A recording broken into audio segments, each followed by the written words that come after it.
Hi guys and welcome back to a new video. In today's video, I will be talking about a solo gold farm that you can do very easily. This is a gold farm that will take place in Shadowlands, and with this gold farm, you can make up to 400k gold on North American realms and more than 200,000 gold on European realms. And as you will see, it's something that is pretty simple. The only thing you need to keep in mind is that this gold farm is really RNG based. And so sadly, sometimes you will need to spend quite a lot of time before getting the item that I will be mentioning very soon. So if you're not really interested in this type of farms, maybe you want to try and find another one. So for today's gold farm, you want to come just here in the Mo in Shadowlands. And in this specific part of the Mo, Desmo Tyron, where there is the entrance of the Sanctum of Domination. Basically, when you're in this part of the Mo, you will be able to find different type of mobs. And the one we're interested in is this Elsworn Soul Seeker. So this mob is pretty tricky to find because there are not that many of them available in this area.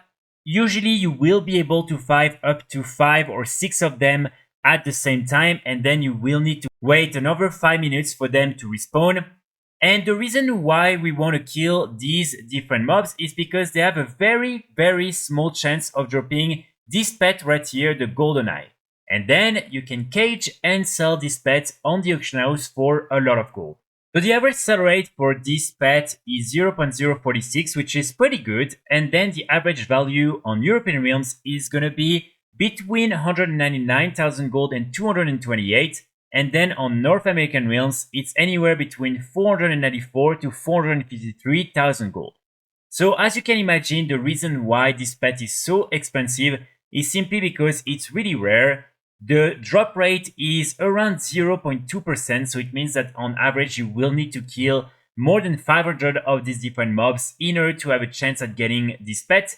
But again, it's RNG based, so sometimes maybe after killing 10 of them you will get the pet. And sometimes after killing 1,000 of them, you won't get anything.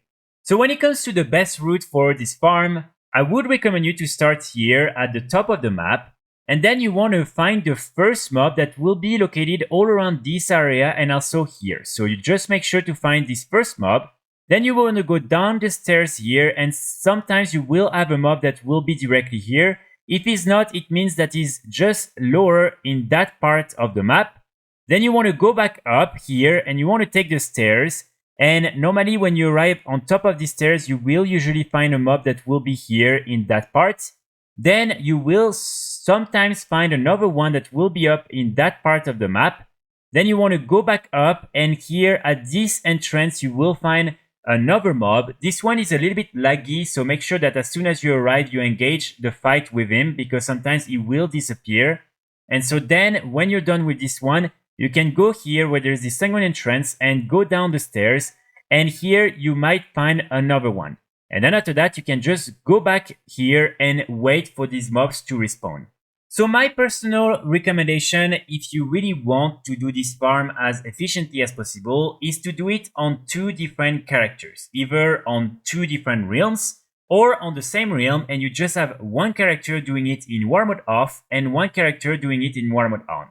So basically, as I explained, you just want to make this entire route with your first characters, try to find all these different mobs, and then try to kill all of them. Again, I would each time recommend you to go back to the starting point, because like that it's easier, because these are the first mobs that are going to respawn. Then when you're done with your first character, what you can do is simply logging on your second character.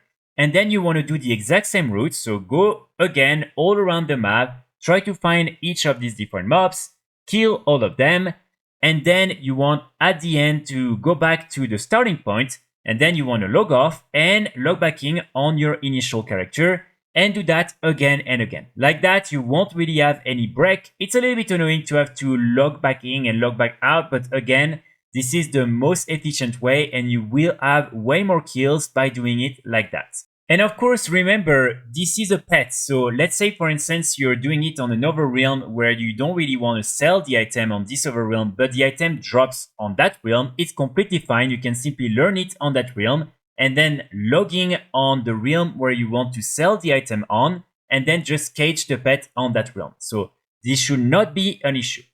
But of course, if you prefer to just do it solo with only one character, you can just then come back to the starting point, wait the 4 to 5 minutes, and then you can start doing the route again.